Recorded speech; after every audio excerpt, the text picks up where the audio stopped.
life. They give everybody a trophy. That's what they did tonight.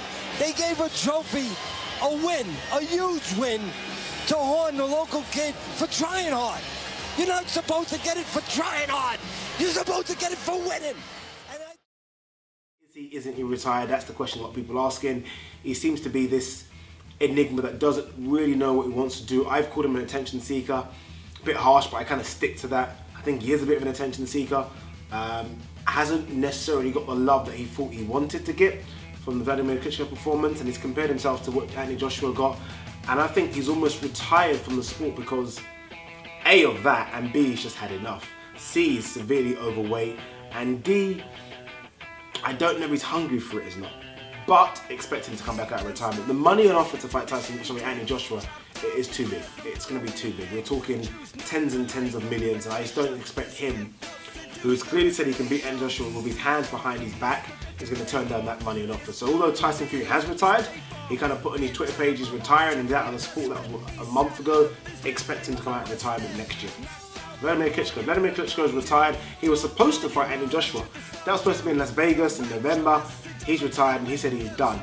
And it must have been a very, very, very late decision. He literally was supposed to sign the contract. Him and his manager were supposed to go to Vegas. Eddie Hearn was pretty much guaranteeing this fight was going to happen, and then it didn't. I'm so happy Vladimir Klitschko is retired. I think he's done enough for the sport. Him and his brother will all go down as one of the all-time greats of heavyweight boxing, I believe, regardless if they fought in a dud division at the time. What he's done was fantastic. So many defences, so many years world champion. Why not go out the way he went out? Wembley Stadium in a fantastic fight against Anthony Joshua. Timothy Bradley. Surprised a lot of people. I was very critical of Timothy Bradley. I was like, where the hell is Timothy Bradley? This is a welterweight that I considered one of the best welterweights that doesn't fight, wasn't active. And he finally came out and said, look, he had a problem in the Ruslan Provodnikov fight. He had neurological damages, neurological problems after the fight. It took him a while to overcome that. He said he was slurring when he was speaking and various other problems as well. The scary thing about that for me is that he had 5 or 6 fights, I think, after the Provodnikov fight, which was in 2013. He fought Marquez, he fought Pacquiao, he fought Guerrero, fought Vargas, fought Shavs. Wow. But Timothy Bradley finally has come out and said he's retiring from boxing. 2-weight world champion, earned millions, Desert Storm himself, retiring. Juan Manuel Marquez.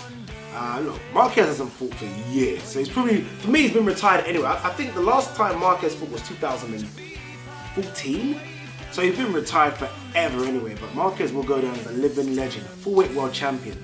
There were questions about, let's just say, acne on the back later on in his career, but I don't want that to diminish what he did in his heyday. I mean, those fights against Pacquiao, Guerrero, he was as high as number 2 pound for pound in the world by Ring Magazine.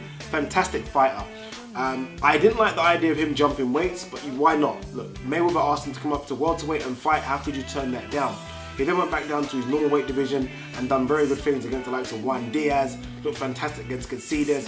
Big win against Casamayor. And look, who could not forget the big KOs of then Superman Manny Pacquiao. So Marquez retires as well, leaving the sport as a 4-weight world champion. Another 4-weight world champion that retired recently, Robert Guerrero, Robert the Ghost Guerrero. Look, Guerrero always said in his lightweight days he wants big fights. He got them, right? He got fights against Danny Garcia, Thurman, Berto, Mayweather. He achieved a lot more than he said he expected to achieve, and probably earned a lot more money than he expected to ever earn as well. It's not nice that we went out against Figueroa, getting knocked down those few times, but look, I think he suffered from jumping the weights as well. He went straight from lightweight to welterweight, and he turned from quite a slick boxer, go and watch the Caceres fight, to a slugger.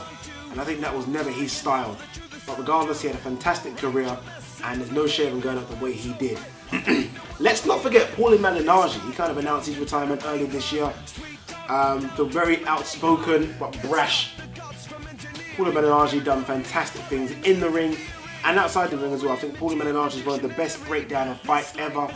Fantastic commentator and just an all-round good guy. If Paulie Malignaggi had a punch, we could be saying different things about Paulie, but he just couldn't punch. And he almost admitted it himself. Paulie just didn't have the punch. I don't know how many fights Paulie had, but I think he only had 5 or 6 knockouts.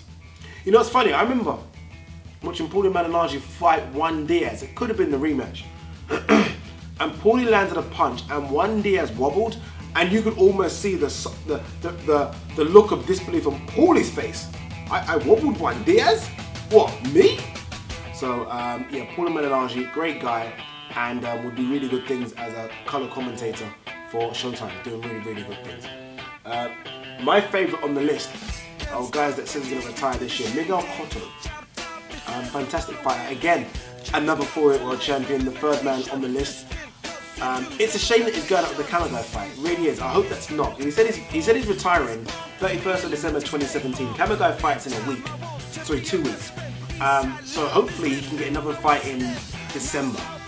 Because a warrior like Cotto shouldn't go out like that. Big wins for Cotto would be Martinez. All that was if you like, a handicapped Martinez, if you like.